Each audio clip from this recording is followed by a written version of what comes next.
Yeah, making the new IP is how can I put it? It's just don't do it.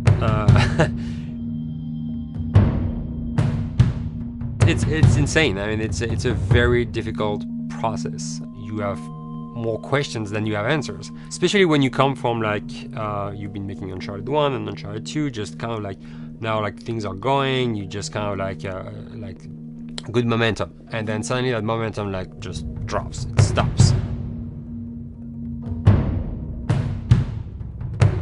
It's a very challenging process to create a new IP, and you're gonna fail over and over again, but that's what it takes. New IPs are really hard. They're hard because you don't know what's fun yet. You're building new tech, new AI, establishing new characters, new art, all this. You don't get that controller in your hand for like 6 months to a year. You don't know what it is yet. I remember like ages ago coming on the project and what are the Infected going to do? Like, what are they going to do? They're going to behave like this. And I'm like, okay, we're like trying to imagine what's going to happen. Fast forward like 4 months, they don't do that at all because it didn't work, right? It's hard mode, right? Like it's game development on expert. There's a big thing about making a game, right? Which is a game has to be fun. You get your first build where everything's working. You got player mechanics. You can walk around the world. You can shoot. You can melee attack people. You've got the AI in there. They're very intelligent, very difficult. And it's totally not fun because they snuck up behind you and murdered you in a second and there was no way to figure out what was going on. We're making a game, by the way. Hey, James.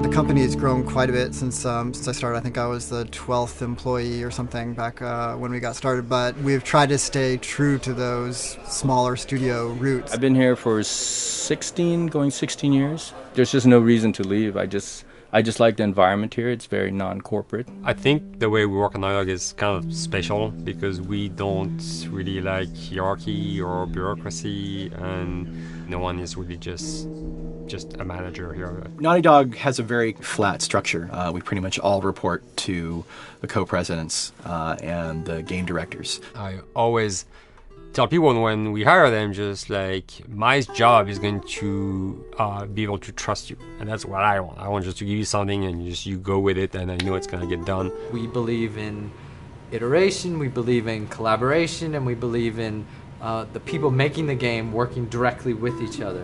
When we have designers and artists, animators all mixed up, anybody that's working on the same tasks, the same characters, the same areas, put them next to each other so they can communicate a lot better. We don't have a lot of meetings because if you need something to get done, you just walk over and you talk, and then you go back to your desk and you finish it up.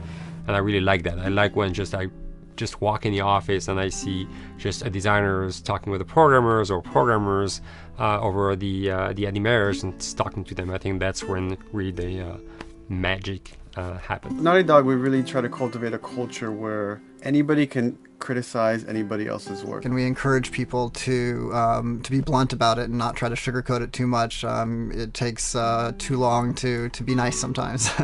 It's not personal. It's based on more like how can we make a better game. We want everybody to have a voice. We want to cut out all the bullshit if we can, making sure that people are making decisions not based on ego, but what is going to benefit the game. When you see that people trust your opinion and that they value it, it's such a great feeling. You really feel like you're working as a team on a collaborative effort. We want to sort of remember where we came from and you know why we were successful then, and try to continue that success now. We make games.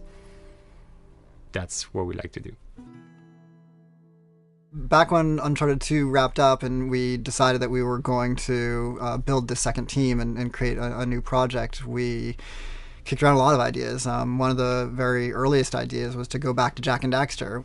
It's really near and dear to us. We really love those characters in that universe, and we think that there are some interesting stories still to be told there. We started to realize that it was not going to do justice to the franchise that the fans had fallen in love with. It would be shifting it so far in a new direction that we felt that effort would be more justified in developing a new IP.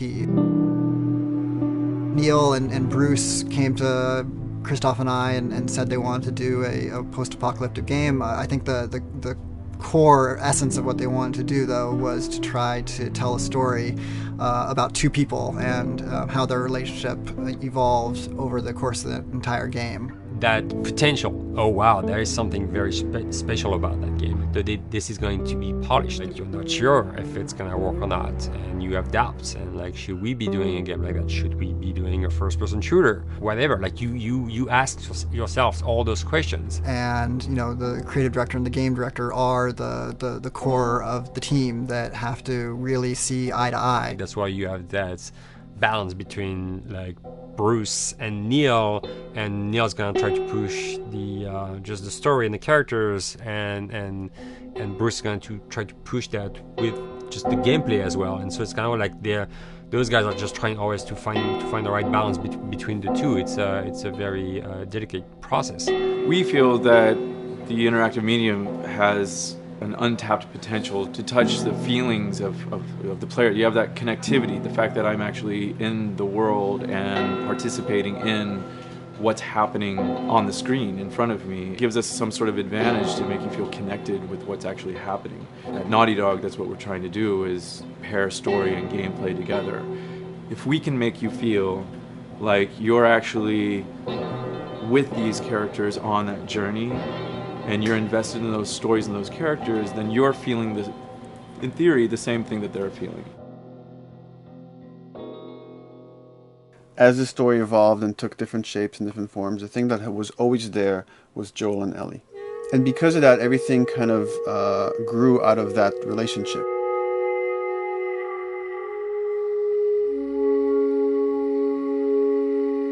We've seen kind of that role of the anti-hero change, especially over the last 3 to 5 years, to where before it was like the thick-neck mercenary kind of guy. For this game specifically, for this story, we needed something new.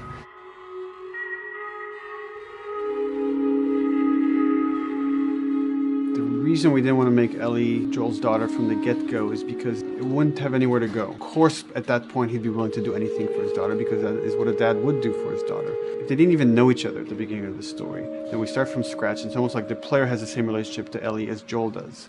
And we could take our time to build that relationship between these characters. And if we do it right, then the player will be feeling that same growth that Joel does. And we're kind of mirroring that emotional relationship between the two.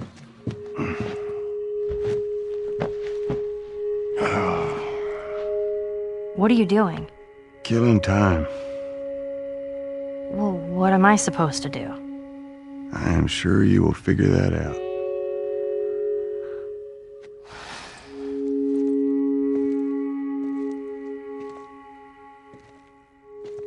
Your watch is broken. It's exciting that Neil wrote something like this, where he's like, I don't want to make the stereotypical characters. I want to make real people in this crazy situation and these forced to make decisions that are really tough. Like, what would we be like in those situations?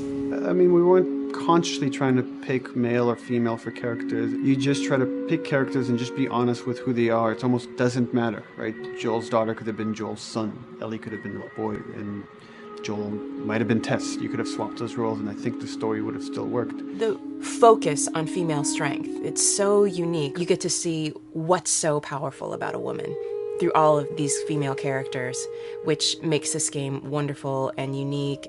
There's a crew of Fireflies that'll meet you at the Capitol building. That's not exactly close. You're capable. You hand her off, come back, the weapons are yours. Double what Robert sold me. Speaking of which, where are they? Back in our camp. We're not smuggling shit until I see them. I want Joel to watch over her. Whoa, I don't think that's the I'm not best Ellie. idea. Him. How do you know them? I do think having a strong female character, especially like Ellie, is so rare in video games. And as a gamer, and more specifically a female gamer, it's frustrating to me because I'll see sort of the stereotypical female character where she's amazingly beautiful and huge boobs, and she's there to be either the love interest or just because they're like, well, we need to throw a chick in here. We've seen the strong woman or we've seen the weak woman. We haven't necessarily seen the empowered woman from this kind of standpoint. And there's that beautiful scene where Joel finds her inside the house and she's reading through this girl's journal going, is this really what they used to worry about? What shirt do I wear and what boy am I going to go out with?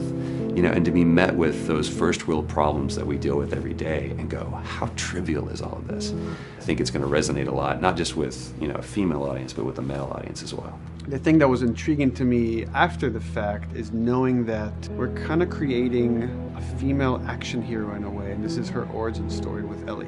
To sort of be such a strong female character that is completely normal looking, regular t-shirt and jeans, and she's 14 and she is still a total badass, is really exciting to be a part of that.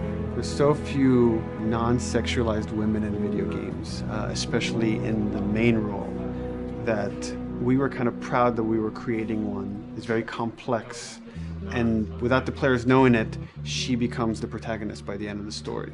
And that's why she's in the front of the box, and that's why we've been promoting the two of them together so much. Who's there? It is a dual protagonist game, and yeah, I guess I get nervous to think about it in that way.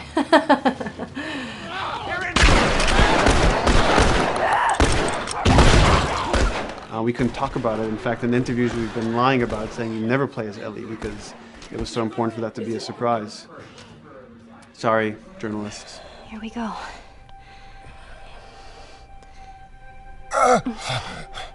Sorry. Hold on. That's it.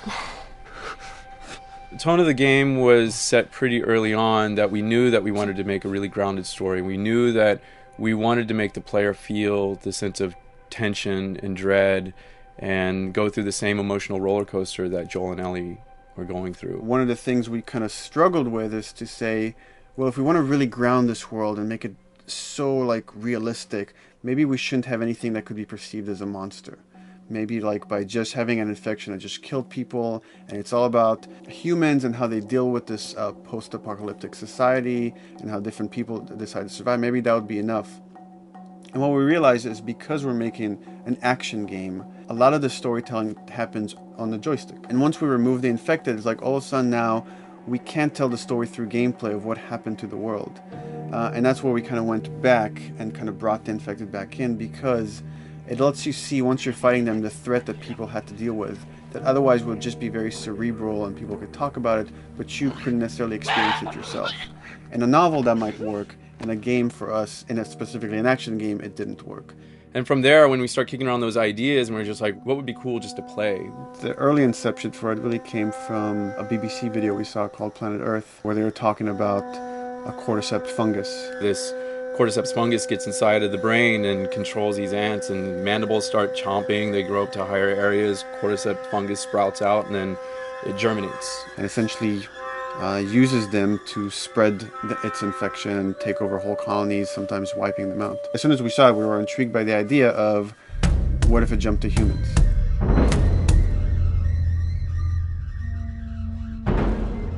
So what would happen? How would people react? What would happen to society? As we're trying to develop the look of the infected, we went through so many different iterations, some that looked really alien and subhuman, some that looked just essentially like zombies, and we couldn't find like an original place for them. But one of our artists just did this kind of photo mashup where he took a bunch of images of diseases or images of fungal overgrowth, and he kind of mashed it all together and he threw it on this person. It was a very iterative process, making sure that the fungus felt properly integrated, like it was part of the body, growing out of the body.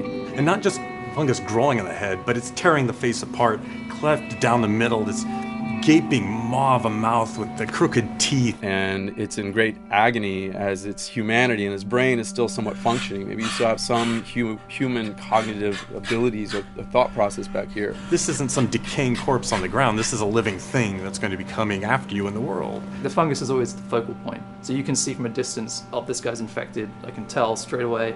In fungus, they have these beautiful saturated colors, and we really like that conscious of this something so horrific that it's going to like stop at nothing. It's relentless force of death, and yet elements of it are beautiful. It's not just about gore. It's not just about everything about it being scary, because to us it's actually scarier when things on it are somewhat benign or somewhat beautiful. It was evident that we were onto something that was quite a bit different and something that we hadn't really seen before, which was eerily human but very disturbing. And it seemed so creepy and so unique that right away we gravitated towards it, and it's like, this is our base infected. Everything should kind of come out of this look.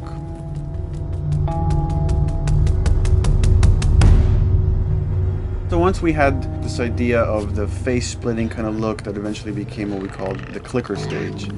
We went to great lengths to create a full biological cycle for these things. So in the early stages, you don't actually see too many signs of the fungus surfacing out of the skin. It's kind of underneath it, like people have lumps starting to show. The eyes will be kind of cloudy or lopsided because the fungus kind of originates inside the head. That moves into the next phase, which is the clicking phase. And if they mess with the eyes, we end up saying, well, how do they get around? Oh, echolocation. And they use a form of echolocation to track down their enemies. Just like bats, or even some blind people can see by making a clicking sound, a sound that on its own wouldn't be very scary. And then to associate it with something that people in this world are very fearful of, so that as you're exploring an environment, all of a sudden you hear this click, and you're seeing everybody just get frightened, just everybody duck, everybody hushes. Great.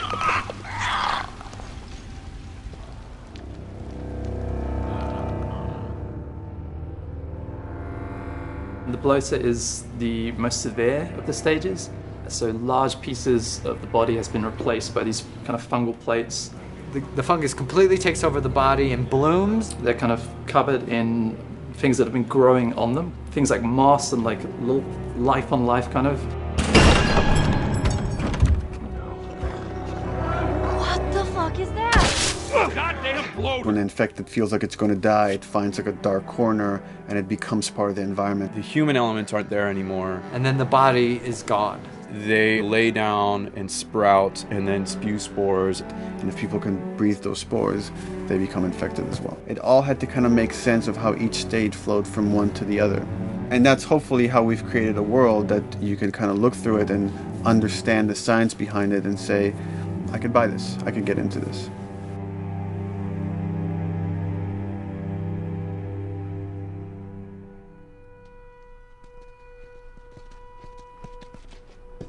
Mandatory evacuation.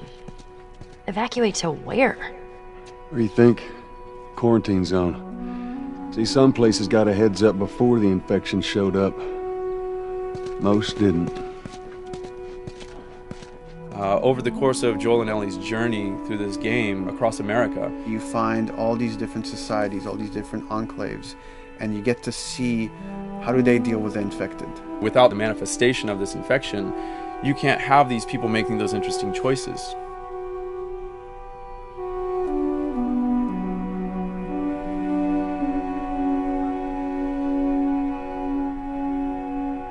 The world we decided was actually its own character, really grounded with a lot of texture. What happens, after 20 years of the fall of man, when no one's taking care of anything? This book called The World Without Us describes in detail how much fighting on a day-to-day basis we have to do to keep nature back. And once you stop doing that, how quickly nature can reclaim that. As they talk about New York, and how every day they pump water out of the subway system. That system breaks down. Within 2 days, a whole city is flooded. And once water gets introduced, then structures collapse pretty quickly. Trees will sprout, and wind will carry those seeds over, and gutters get clogged, and then when it rains, water fills up, and then pretty soon you have vegetation growing over there, and once you have vegetation, concrete breaks pretty easily for when there's a tree and roots breaking through that. Even some of the stuff we did on Uncharted, exploration of how temples were ruined.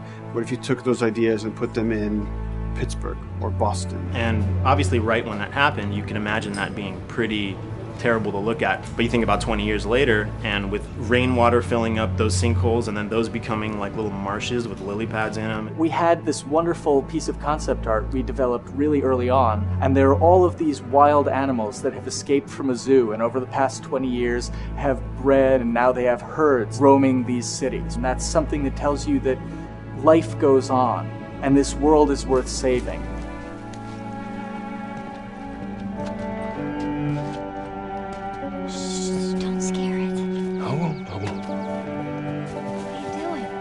There's something really pretty about nature reclaiming its domain once we are gone. So fucking cool. We have another level of OCD of the logic goes into some of these environments. Water damage seeps in, but then that creates some little moss growing on the floor, or a tree radiates energy from its base, and that over time starts to melt the snow around it. And that's the reason why you'd see those like rings of leaves showing through in the snow. That gives it that extra, believability. This is pitch art. I'll try to start with an idea that conveys sort of the feel of the environment. Something like this, very brushstrokey, very painterly. You can see not a lot of detail, just energy and conveying a mood. This is sort of just a conversation starter, and then this would be more of an actual space. So you start talking about, is this too tight of a space right here? Would the player even fit through there? Do we even want to include water? Those are conversations you start having a little bit later. And then it usually needs several more passes back and forth in order to be tightened up to be the experience that you would see in the final product. So, dude, I was actually trying to figure out right here, there should probably be some dead foliage. It might be cool to see some of the dead stuff around the edges of the green, or like even spilling out into the street. Maybe what we do is, in some of these areas, we use it as like a transition from the actual concrete to the side of the building, so like they're almost sitting on top of a bed of dead foliage, like that really rich kind of like orangey brown color. Sienna or something would be nice. Something real cheddary. That's how you know you're done. The end product often ends up being stronger because that bouncing back off somebody else gives you a result that maybe you wouldn't have even thought of in the first place. All right, here's the bridge. That's our way out of here. As far as concept art goes, definitely the ultimate goal is just helping everybody as much as possible. Me and the background artist will work together. I'll often just go to them because they've got like a really, really good like visual imagination. At some point, you came in almost like flat on. So that's kind of good because the bus station is right in your peripheral view, and you're probably going to enter the bus station. You're probably not going to get lost. But it doesn't at all utilize this cool architecture here, like the bus station sign. Like that's a really distinctive silhouette, and it's a really interesting sort of architectural detail. So we changed the entrance. Look at that. Another city, another abandoned quarantine zone. I think it's a better composition anyway. It's not so like symmetrical. And I think that was done so that this sign read better. If you didn't see the word bus on it, you might not know it's a bus station. So I think that helps. Everything we're doing in the environments is relating back to what you should be feeling in the story or what's happening to these characters. So is that everything you hoped for? Jury's still out. But man, can't deny that view. Come on, this way. When we first came up with Ellie and Joel, we had this idea in our heads of who they would be, but we didn't necessarily know the voice. It took us a while to find our Joel, but for Ellie, I think Ashley was the second or third candidate to walk in, and right away we knew. Yeah, you know Why what? are you so scared all of a sudden? Because I'm a coward, okay? So just get your shit, and let's get out of here. Damn it. I'm not like her, you know. What? You think I'm gonna end up like your daughter? The way she delivered the lines, the way she just embodied that character, is like, that's Ellie, there's no question about it. I saw the character artwork and I related to her a lot. I mean, she's kind of a tomboy and she's kind of tough, and I mean, obviously I'm not 14, and I think that's the main difference between the two of us. I read the scenes and I was like, I need to play this part. You want to be my hero? Forget the whole bit about saving my life. Buy me a stack of these bad boys instead. Where'd you get that? Back at Bill's. I mean, all this stuff was just lying around. And then once we had her, we said, okay, well, we're going to do another round. So we're going to have Ashley this time in the casting sessions. The chemistry of these two characters was imperative to get right. Troy was a really interesting casting for Joel because when you see Troy, he doesn't look like Joel at all. You know, he's so handsome and he had like, you know, the frosty hair and totally looked like Final Fantasy. And so I'm like, yeah, I don't know. He's like this tall, pretty. It didn't seem right. I walked into the room fully aware that I was the youngest person that they were seeing for this role. There was a line that was in the audition side that says that Joel has few moral lines left to cross. And so that became the anchor point to the character. But then as soon as he spoke and he had the grit in his voice, warm yet kind of dangerous. And his movement is just like you bought into it. Why are you so scared all of a sudden? Because I'm a big coward, okay? Now pack up your shit and let's go. God damn it. I'm not her, you know. What? You think I'm gonna end up like your daughter? Lily, you are treading on some very thin ice right now. It was Ellie and Joel. after he read, it was just like that was it. I've done some video games in the past, but to be handed the mantle of a franchise like this was a pretty big honor. Is she alive? She's alive. She's David's newest pet. Ah! Where? In the town. She's in the town. You mark it on the map.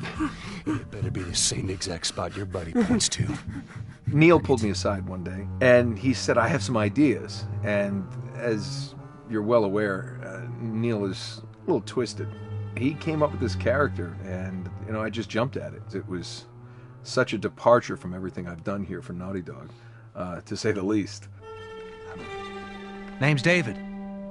This here's my friend James. We're from a larger group. Women, children.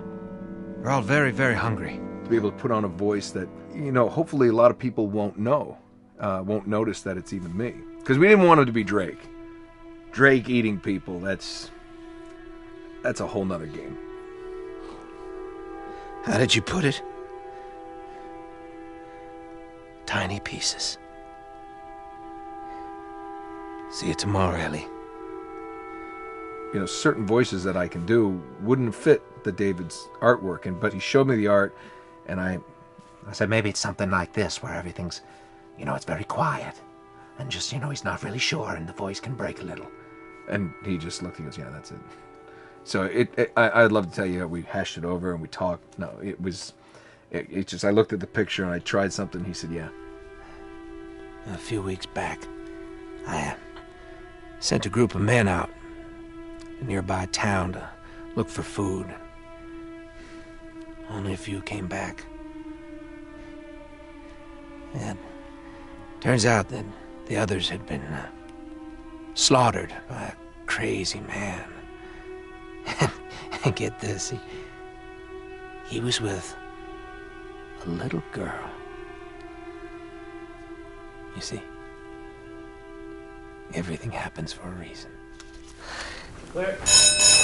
Ashley, she brought humor to it. She just has some really great comedic timing. The way she reacts to the things around the world with a little bit of sarcasm, that teen kind of like trying to get a rise out of you.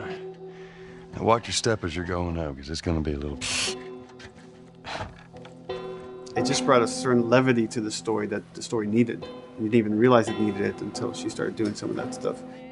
Oh, I'm sure your friend will be missing this tonight. Mm-hmm. It's light on the reading, but it's got some interesting photos. Now, Ellie, that ain't for kids. Whoa! How the hell would he even walk around with that thing? Get rid of that. Well, hold your horses. I want to see what all the fuss is about. Oh, why are these all stuck together? I'm just fucking with you. Bye-bye, dude. Throughout the course of shooting over these past couple of years, Ellie and I have kind of morphed into each other, which I know sounds so cheesy. Neil always asks, he's like, well, what would you do in this situation? I think the most important thing that Ashley brought is a sense of capability to Ellie's character that wasn't there in the beginning. The very first thing we shot involved her being pulled out of a car and attacked, and Joel was supposed to go save her. It was written that Ellie sort of was just kind of watching on the side, just waiting till he was done, and I was a little frustrated because I was like, well, if this were real life, I would do something. We did a couple takes, and at some point she walked up to me and she said, I feel like I'd hit him. So we added in a part, like, right there off the bat, she's not just this damsel in distress. Right there, she wanted to fight back from her very first day of shooting. We didn't have it right initially. She needs to be more capable than initially we thought she would be, and actually that made us go back and rethink combat and rethink a lot of the areas in the game, and now she was going to take a much more active part.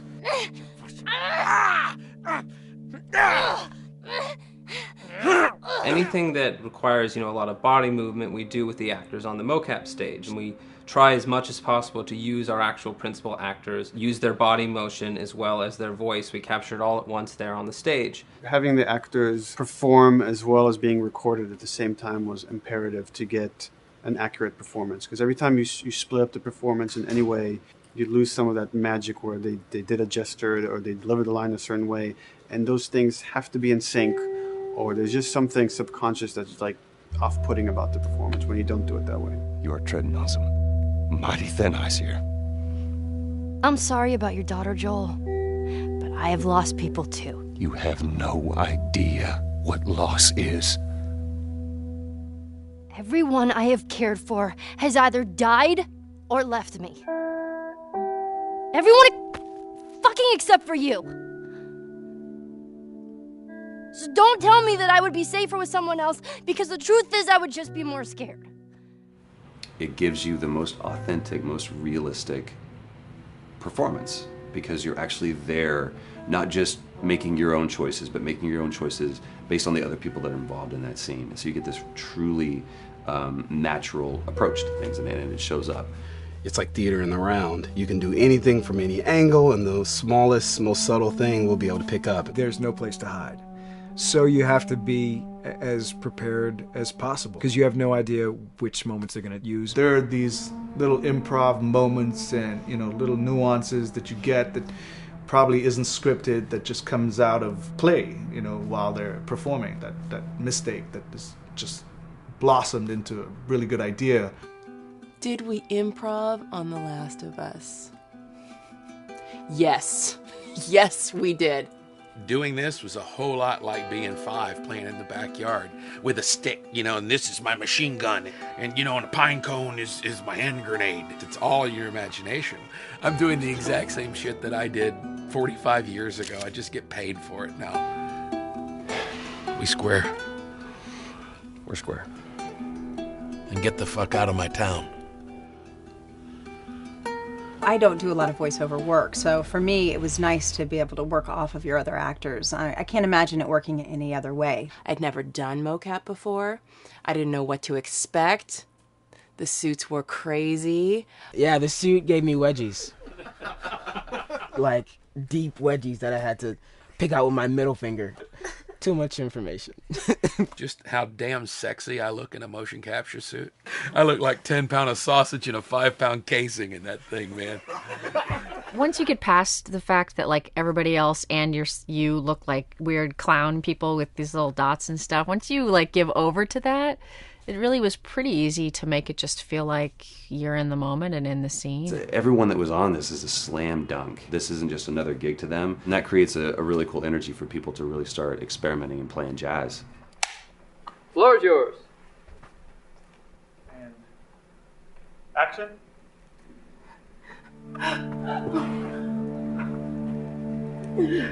Fuck off! Hey! Oh, let her go! Don't worry, this is fixable. But I can't come with you. Well, then I'm staying. Ellie, I want Joel to watch over her. Oh, no. Bullshit, Ellie! She's going to. I could just take her to the North Tunnel and wait for me there. Jesus Christ. Just cargo, Joel. How do you know them? We craft the scene out until it has a good feel, and then we pass it off to animation to clean it up. Real life motions don't necessarily always translate into gameplay. There's something that's usually missing, so we have to, maybe enhance the gesture or enhance the shoulder movements or a breath that you want to be able to feel, but you don't really see it, so you can't really feel it unless you see it. Is everything all right? Yeah, everything's fine. I could have him lean in here a little bit more, like this, take his hand down. When they're on stage, they don't necessarily have windows, so that weight of really pushing and leaning in, it's something that we would have to accentuate. Give him a little bit more weight on that turn, or put his head down a little bit more. There's a lot of dialogue that gets said between the two characters. We have to bring that alive through animation, and we have what we're using as gestures. Why would they mow down all these people? Can't let everyone in. If you turned off the sound, you'd know that they were talking to each other. And that really helps accentuate the relationship that the two have together. We have certain animations that play in the beginning of the game on Ellie. She's traveling with Joel, who she doesn't really know. There's a lot of gestures to make her look nervous, just her overall stance. Later on in the game, they develop a relationship through the animation, not just the dialogue. You can see that she's more comfortable around him. If that reads well with the player, then, we're doing our job.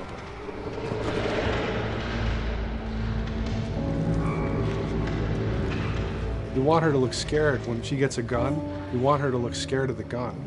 So if she's gonna aim, she wouldn't be super trained aim. She would be more scared. But at the same time, it needs to look cool and feel cool to the player that plays. It's really just these little tiny details that we're doing, and it's coming across. It's working out well. We don't do facial capture. We don't track eye movements on stage. It's just the motion capture data. Everything that you see on the faces is hand keyed. As you can see, this is all of her mocap data. And so when I'm doing something like this, I go back and forth to the performance that she was giving, and I watch just this section over and over and over again. So this is our default face. I can make everything super extreme and make her all squinty and angry, turn her frown down. I can open her mouth, stick her tongue out. It's listen, watch. Okay, where's her mouth at this point? Is it open? Is she making a grimace? About Tess, I don't even know. Here's how this thing's gonna play out. You don't bring up Tess. Ever. Matter of fact, we just keep our histories to ourselves. We shoot all of it to just get the body motion, and then we'll do a second pass with the cameras. The scene's playing back on an overhead projector, but it's also playing back on a monitor that's attached to my rig. Sean and I would go to the stage and motion capture the camera filming the scene, and so he would get a whole wide shot, a whole close-up for the whole scene. You can change your lenses, you can use your standard 35, 85, 50s, whatever, all that sort of live action camera cinematography, you can apply it on stage. We make sure to go back in and add flaws. We keep the confinements of the room so the camera can't go past a certain wall, because then we have this cheated perspective. If the cameraman bumps into the wall, we keep it. Missing focus hits when you're pulling focus, going too close to a character and reframing, those little moments in there kind of keeps it very cinema verite. If everything was too perfect, you wouldn't be able to put your finger on it, but you'd be able to feel it. It would just feel off. It's very much about grounding it, despite having the option to do whatever we want. Being able to place the cameras anywhere we want after the motion capture gives us both advantages and disadvantages. The biggest advantage is it means that we just have to nail the best performances we can get, and the luxury is that we can always swap it. The 3D world gives you limitless opportunities with cameras and movements, exposures, all that stuff. Most of these cameras are sort of set up like real world cameras. So we have lens, we have f-stop that will create the depth of field.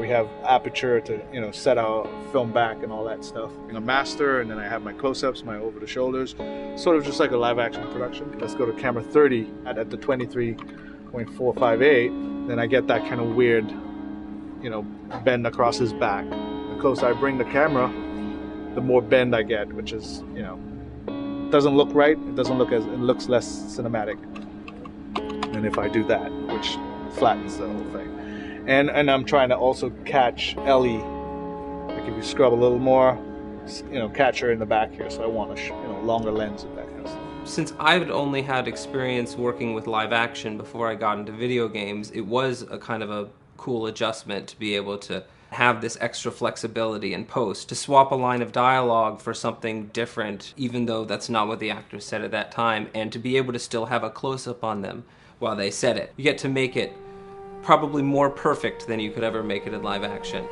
How far are we gonna take As far as it needs to go. Where was this lab of theirs? Because our actors are both the voice and their body, they get to play, they get to try things, they get to work with our director to kind of come up with new ideas, or even our director will have a new idea on the spot that wasn't there in the script, but realizing when he sees it, oh, well, this would actually be better, this might feel better. And those changes all just happen organically there on the set. He could even lead straight into his thing. It's like, no shit, yep, Ty, we want to do that, so we rented 2 Harleys and drove cross country. Keep it pretty succinct, like we got the bikes, rode them cross country. Cool.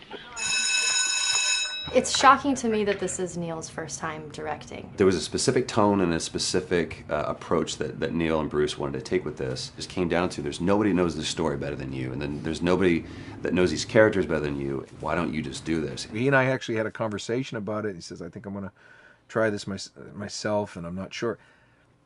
Neil was fantastic. The floor is yours. Okay, so remember, you've been running away from this turret-mounted truck. If you come to this dead end, you're going to look up and see a potential way out. And action. Check it out.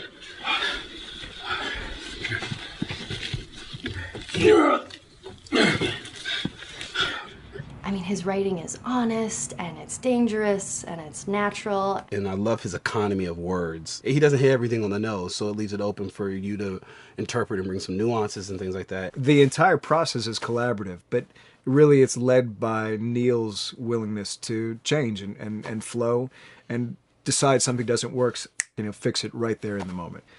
And it is something that's very foreign to the way that TV and film is done now, where everything has been micromanaged by the time you get it to the table read, and no one wants you to change anything, and everything's very precious and has been rewritten with notes from 20 people in suits, and you can't do that just anywhere in entertainment these days.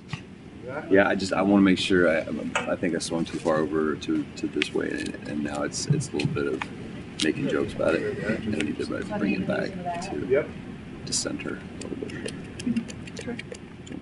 There's one scene in the game where we see Joel not as a ruthless survivor, but as a father. I knew from the very beginning that he was going to lose his daughter, and I just told Neil, I was like, when that day comes for us to shoot that, I need a heads up. About a week before, he said, it's time, we're going to do that scene.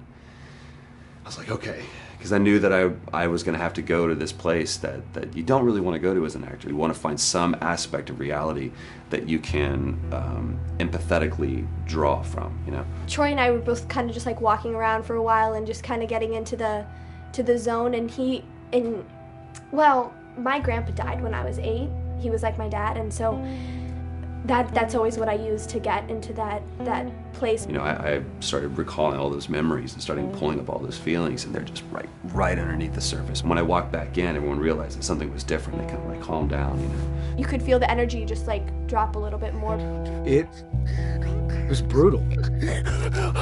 I lose my shit. I mean, just completely break down. Don't do this, please, God, no. Oh, God, no!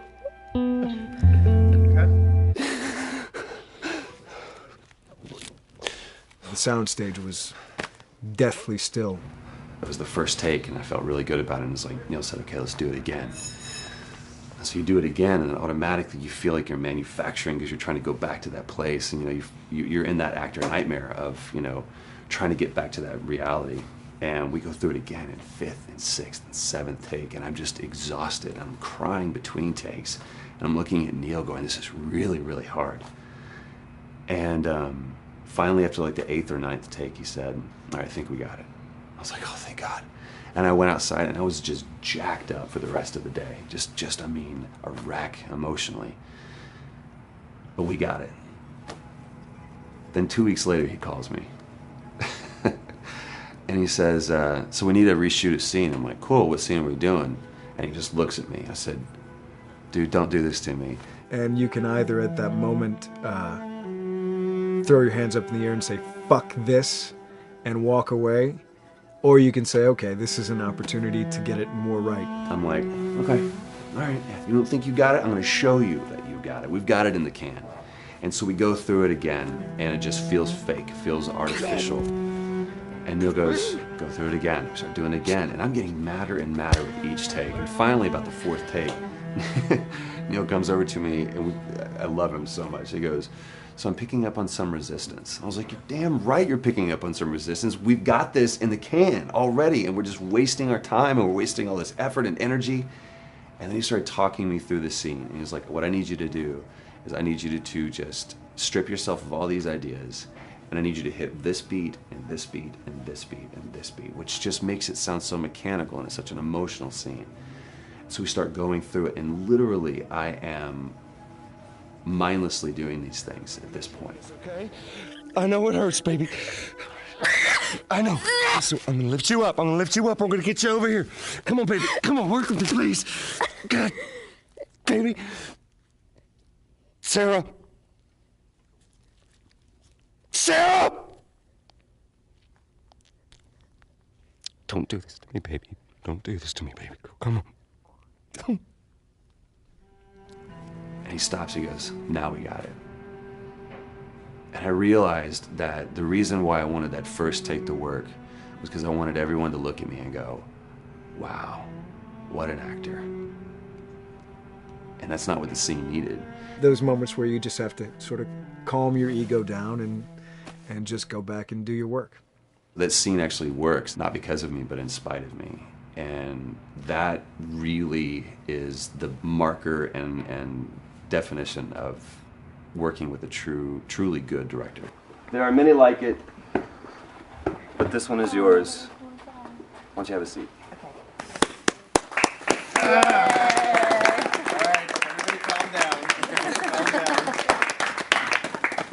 Thanks, guys. The director's chair. Working on the project, we knew we wanted to have a pretty minimalist soundtrack. And we had a folder where we just throw music in there. Looked at the folder one day and we saw, we have a lot of stuff here from Gustavo Santaolalla. We're looking for a composer. What if we reached out to him? Oh, no. Sarah. Move your hands, baby. I know, baby, I know. Listen to me, I know this one. You're gonna be okay, baby. Stay with me. I want to pick you up. I know, baby. I know it hurts. Come on, baby. Please. I know, baby. I know. Sarah. Baby.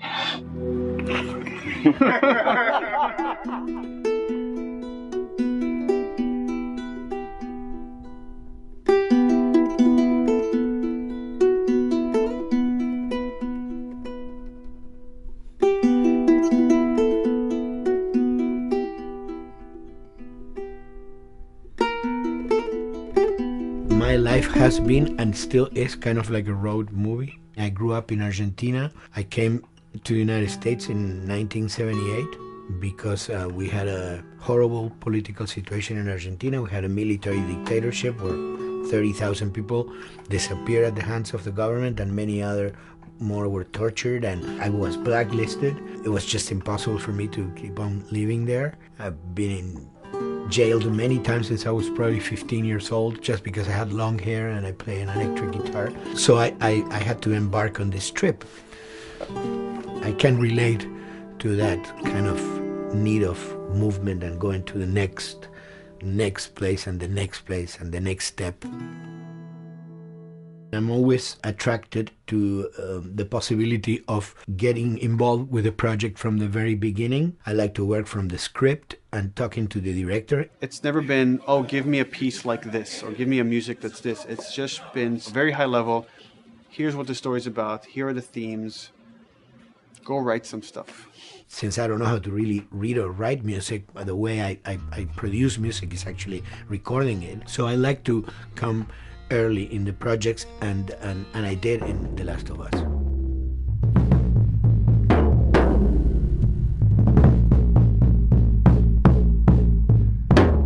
one thing that was fantastic from the very, very beginning was the freedom I had to try and to do whatever I felt could work, you know?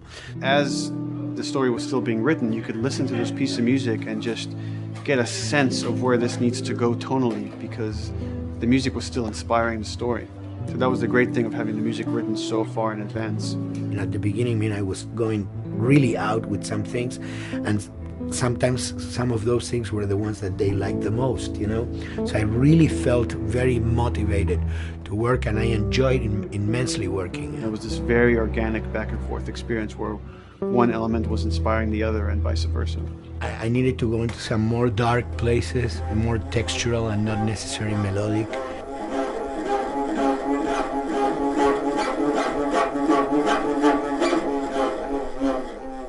I'm always trying to sort of push myself into playing instruments that I don't know how to play. There's an element of danger and innocence. Lennon once said, you know, give me a tuba and I will be able to do something. I'm an artist. I should be able to do something. I like to put myself in that situation.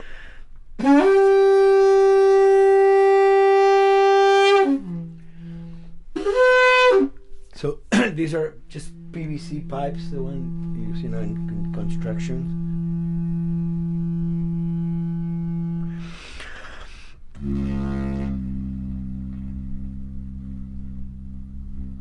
Or instruments that I know, kind of twist them. From the concept of the prepared piano, you know. I mean, I've worked with prepared guitar to stick things into the guitar and things like that. And also in The Last of Us in particular, I work with a detuned guitar. So I really tune the guitar extremely low. And the result is, you know, strings that are very loose and will produce not only sound, but produce noise. Because I believe, you know, every environment has its own sound. We have in our, you know, small studio, we have actually the possibility to record almost anywhere, including the bathroom, and we have done some fabulous recording, especially in the kitchen. When you score to picture, which is something that I don't do, then you know what you're going to expect. But when you provide people with music, like I've done in all the films that I've done, and then you see it, how the director decided to use that, you know, in what particular way he uses or where they edit it. It's always fascinating to me. I watch a scene and I'm going, you know, it's fantastic how they use this piece. I would have never, of all the music that I've done, probably I would have never used this piece there, but it works, you know, great. So I like that feeling of a collaboration.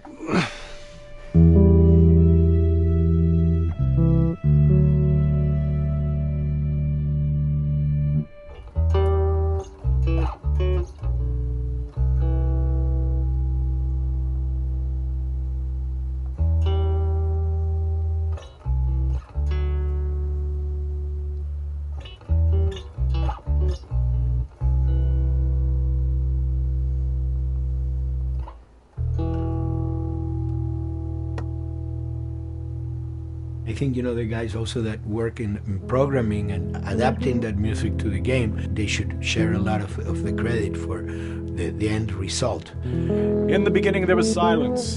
Yes. Then they hired sound designers. Then they regretted that decision.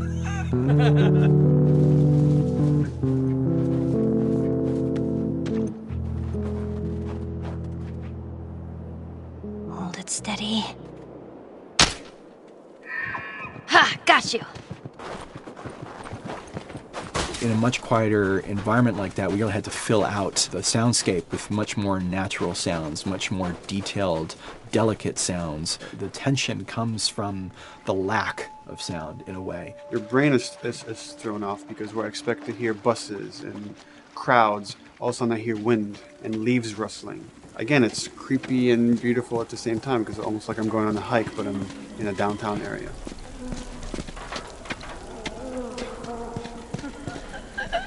Get up over this truck. Let's see what we can find. To Neil, I mean, we were going through the iteration, so he just did not want, like, yells and screeches and what he called kind of witchy qualities, the cackling witch. He didn't want anything like that. It was a little bit of a head scratcher to figure out, okay, how do we make it sound human but not human? Yeah. We really did not want to use any animals. We wanted these all to be human. Derek and I basically decided to hire a couple of voice actors who did some interesting work vocally to see if they could come up with something. And we worked with this girl, Misty Lee. She started giving us these really great screeches. And that's no process. Yeah, that's just her voice. And it started going into this little click. We also used a little bit of Phil's voice.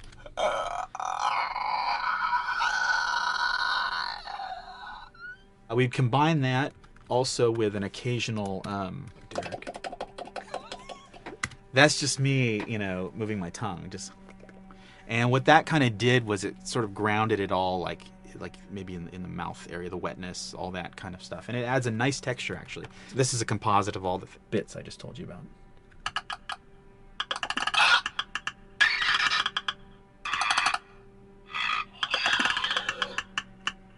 Sounds like a Snapple bottle. Oh, the lid? Like the lid, yeah. That's a good idea. Fuck, where were you guys months ago? Why did we think of that? Why did we think of that?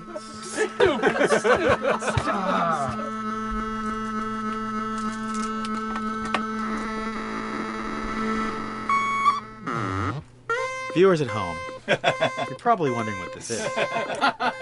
Let me tell you. About 10 years ago, I saw this Synthi A suitcase synth. I wanted to get one. This finally arrived in January, just in time to start using. I thought, well, what can I do with this?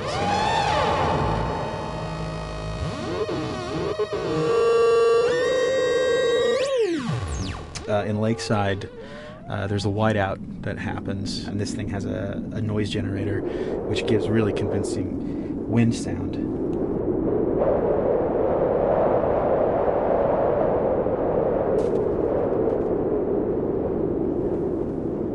The military still has technology. There's sirens and alarms, so I wanted to try some new concepts.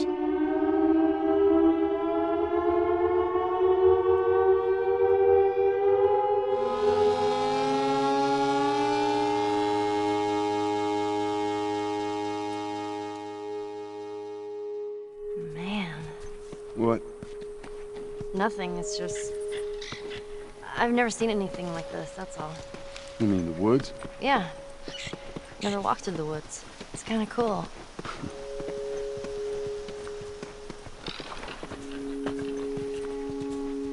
We consciously take in consideration lighting in the beginning. Most of the game, we don't really have any real man-made light sources, so everything is naturally lit. In the past, we could use a lot of artificial light, but in a world that has no electricity, We have to hide most of the time, and that requires getting very close to certain assets.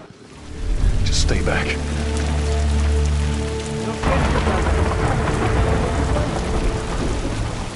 Otherwise, you can't. Detail's expensive, and if you build up too much of it, you end up running into technical problems, right? Your engine slows down. When the frame rate goes down, everyone can bring up the profiling tools and see which parts of the frame actually cause the drop of the frame rate. This is the profiling tool. These are all the SPUs. Here's the GPU, and then here's the PPU.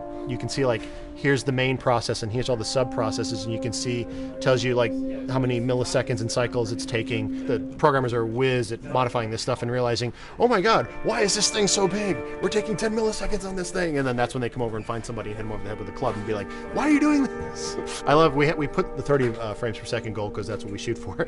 Someone nicely put the 60 frames per second goal. It's like, yeah, we're not going to hit that. Lighters usually can come up with different lighting setup that still looks great, but is less costly in terms of performance. Did you talk to the character artist about her hand? So her face is getting a lot of spec, but then her arm is just bone dry. You think something we can tweak in shader? We'll have to send back to character team Michael to take a look. I can play with the lights and see if that's creates more spec. Yeah. I've never ever focused so much on lighting and how much sensitivity there is to that here. One of the first lighting scenarios I had to do was like 7 a.m. like overcast. And I'd like wake up early and like take photos with my phone. What color are the shadows? What color is the light? It is a master's course unto itself of how to deal with ambient lighting because I've never had to use it so much. Man, this is kind of sad. What is? All this music that's just sitting here. No one's around to listen to it. I don't know. It doesn't seem right. All the characters cast soft shadows onto the environment. Even when there is no direct sunlight or no direct light sources, we still have nice fuzzy shadows. When you're walking down the hallway and you see your soft shadow goes along with you projecting on the wall on the environment, that make everything look real.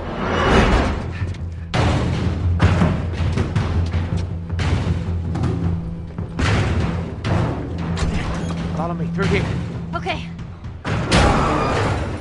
The flashlight brought a whole new spin on it. So some of the environments end up being really, really dark, and you need the flashlight to get around. Give me a hand. We want to have the environment be really dark, but also at the same time have colorful surfaces that are sort of hidden, so when a flashlight hits one of those, it bounces off onto the ceiling. If you shine a light on a red wall, it will bounce the red lighting on the whole environment. And it's very difficult to do, very expensive, but we did it.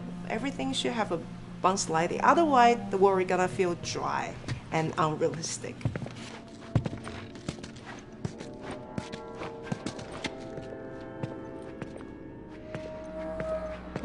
I guess this is where the assholes sleep. I mean, slept. This engine is really driven in a way towards a very high level of cinematic control over each frame. And hopefully, if we achieve our goal, you'll see it is beautiful. There are these truly beautiful moments amid all this chaos and destruction. Yeah, once we're done with this whole thing, I'm gonna teach you how to play guitar. What do you say, huh? Come on.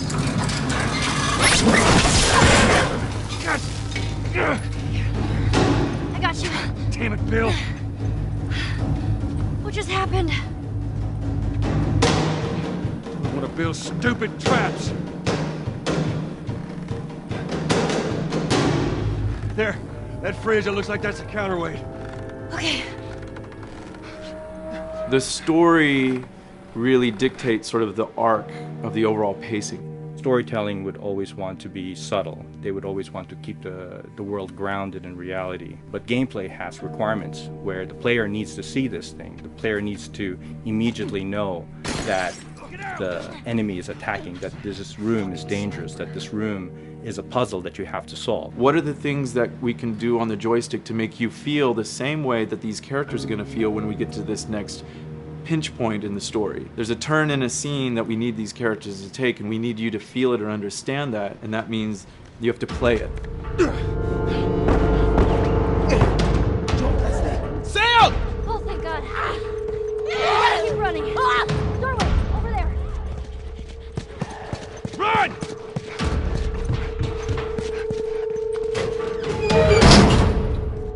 We really want to make sure that there's that contrast between the negative space and then the high tension spikes.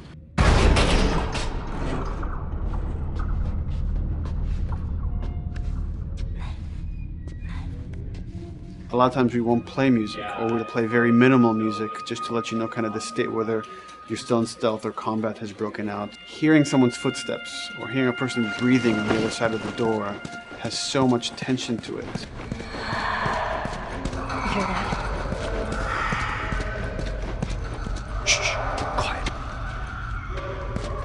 You feel the tension of the world, make you question whether you want to engage with these guys or kind of try to stealth around them. That's another reason why we don't have traditional cover in the game. You smoothly move around everything, contextualizing with the environment, but you're never locked down.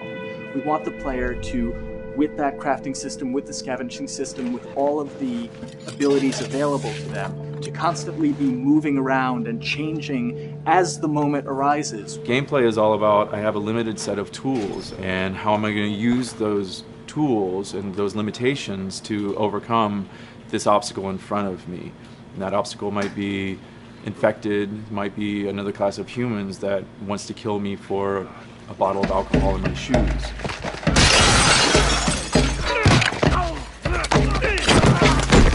It was important for us that we don't underplay the violence, because then the threat doesn't seem as real.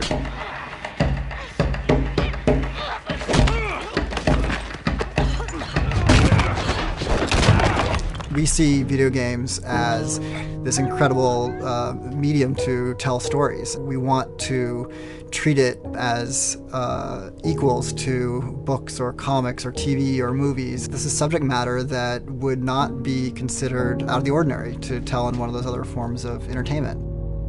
Fucking hunters. See, this could have been us. We wanted you to buy just the desperation of these people and why they're behaving this way, because it's so brutal. And at the same time, we didn't want to make it so over the top, stylizing it, so then it doesn't become as real. It was important for us actually to hit that middle ground where it's kind of disturbing. That glint that's happening on that curvature, it'd be good if there was a way that we can guarantee that from this angle, we're seeing it. It seems but really it's flat. Overall too bright and opaque. Yeah, looks like paint. Yeah, see, the blood on the ground works really well. It's something about the other shader is messed up in this environment. We got to fix that to unify the look. Shouldn't make you giggle or laugh or any of that. You should be kind of appalled by what you have to do, but you understand why you're doing it.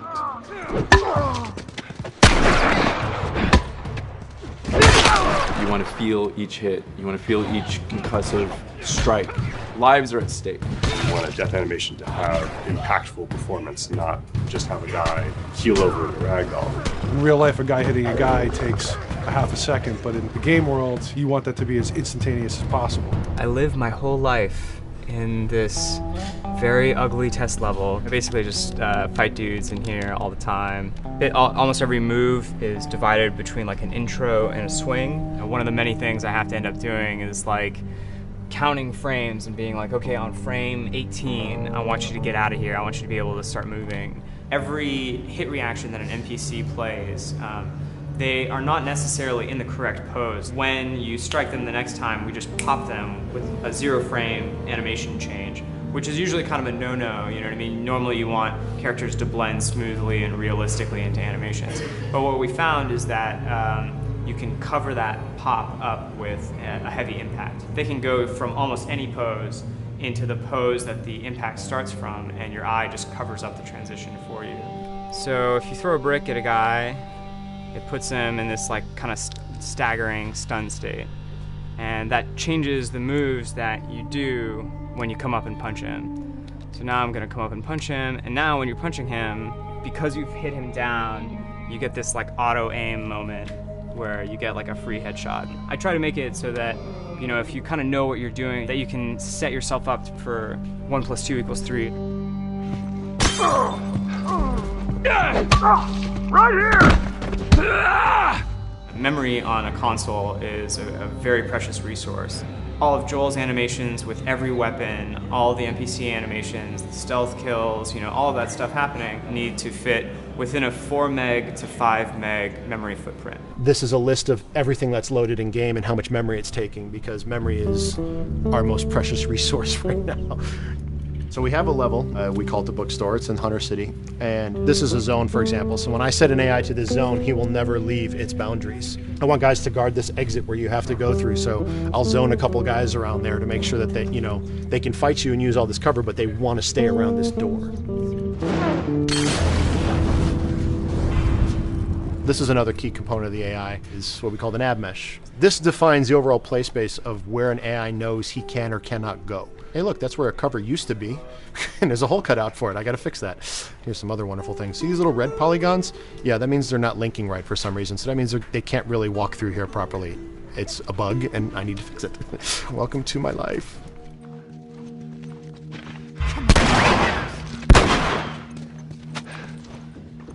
Hey!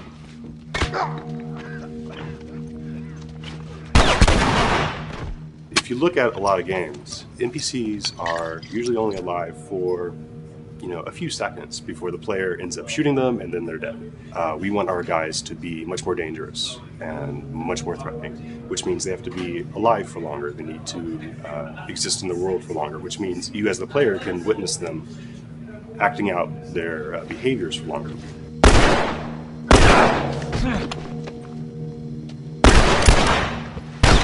So we've been working really hard on our AI systems. Back of the box, biggest bullet is going to be like AI. So we tried a number of different prototypes with the buddies, including having Ellie be super independent of you. She would try to flank the enemies, get behind them, or get between you and them. And a lot of times those decisions should surprise you, just like a real person, a real character would surprise you. And we discovered after many different prototypes, the best thing for her to do generally is to stay very near you.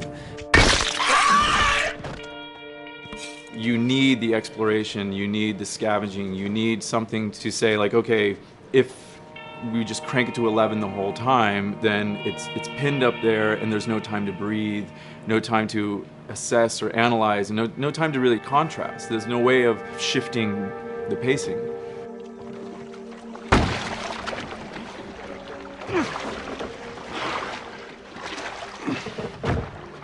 Puzzles are really weird, especially like Naughty Dog puzzles. I think they're very simple and satisfying.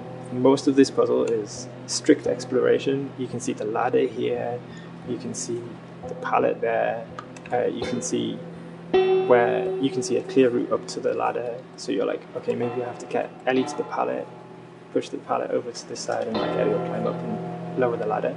So that whole part is like, that's not a puzzle, that's not regarded as a puzzle, but when you feel like you've got to the solution and you're like, okay, I'm going to climb this ladder, and you climb it, and it breaks off, hopefully then the player will feel a little bit stumped and they'll be like, I'm not really sure what I am meant to do now. And so this is where the puzzle starts. Hopefully at this point, like all of the elements that the player needs to solve the puzzle are very familiar to them because they've been through the previous exploration beats. They're improvising with elements that are at their disposal. That's a really sort of like strong theme throughout like The Last of Us. So like you're a survivor, you'll take whatever tools you're given and you'll use them in like creative ways to survive.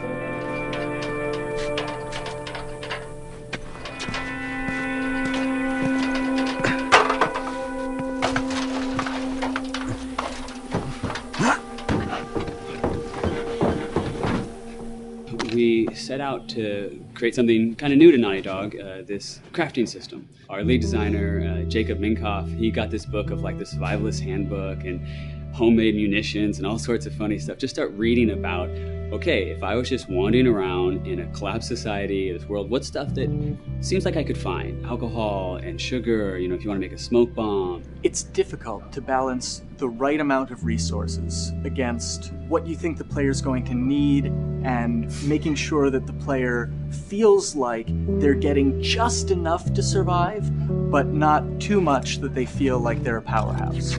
We wanted you to be forced to make some choices in the world that showed how depleted the resources were. So if there's a particular point in the story where the characters are having a particularly difficult time surviving, then we want you as the player to be finding fewer items, farther apart, harder to survive. We will item starve you at the same time that those characters are feeling starved and worn out. Then you expose something to them. Oh, here's a cache, and if I can just get into that cache. Oh, look, there's a wealth of things in here. God, I was so worried. My health was low. If I had run into a combat, because it's always that thing in your head, it's that Hitchcockian thing about the danger that you see is less meaningful than the danger that's in your head.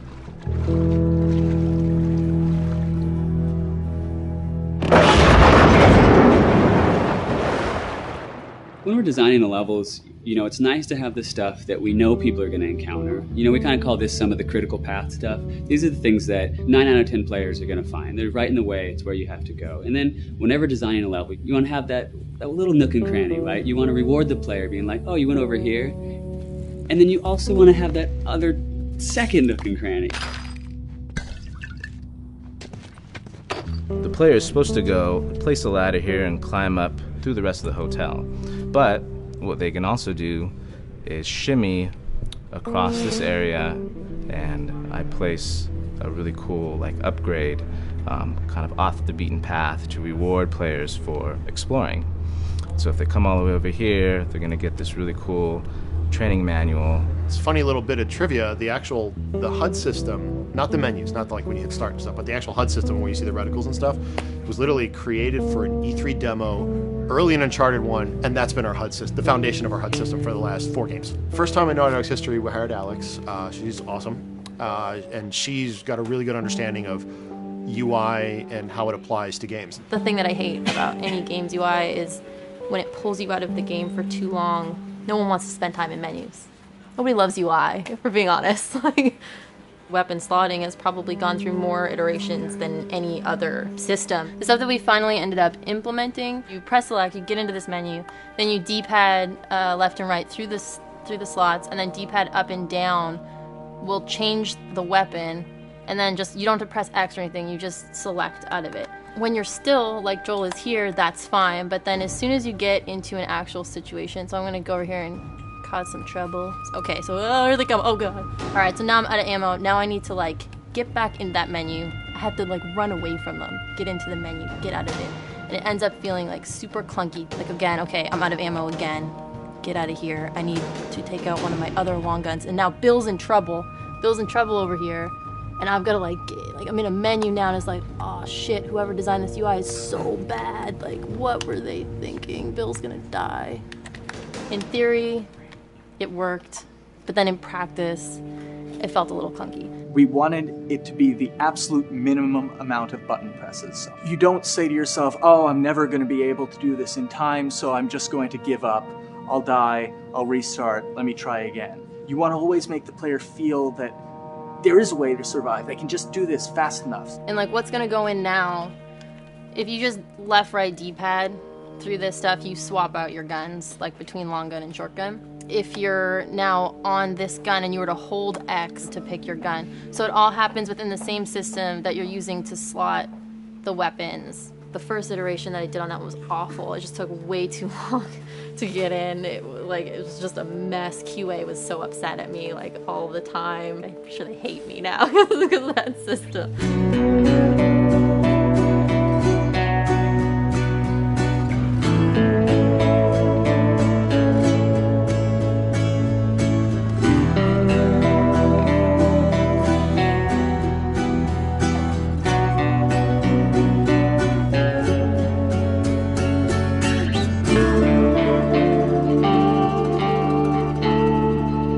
I think the way the industry is kind of maturing and changing in general, you're seeing a lot more focus and importance on refinement and polish. So having internal QA really helps.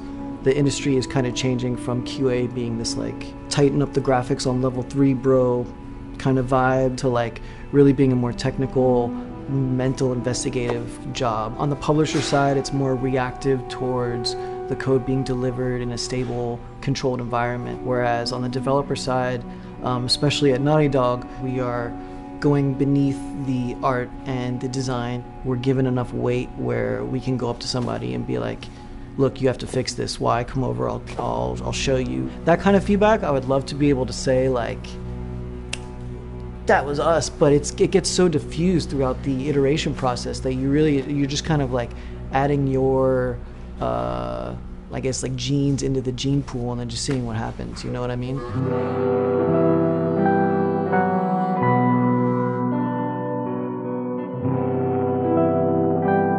Everyone's working all the time now.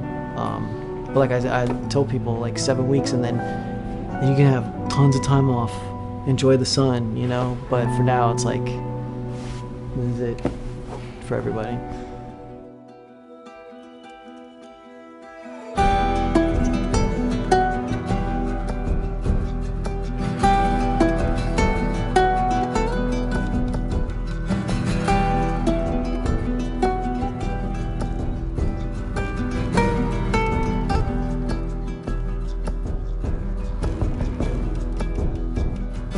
Crunching is part of making games. I feel it's human nature, right? If I'm gonna have a guest at home that's gonna come for a couple of weeks, I'm probably gonna clean their room just the day before they arrive, right? And I think it's the same thing. It's just like everything comes together at the end. I personally enjoy crunch. I think you get this like absolute laser focus because it has to come together.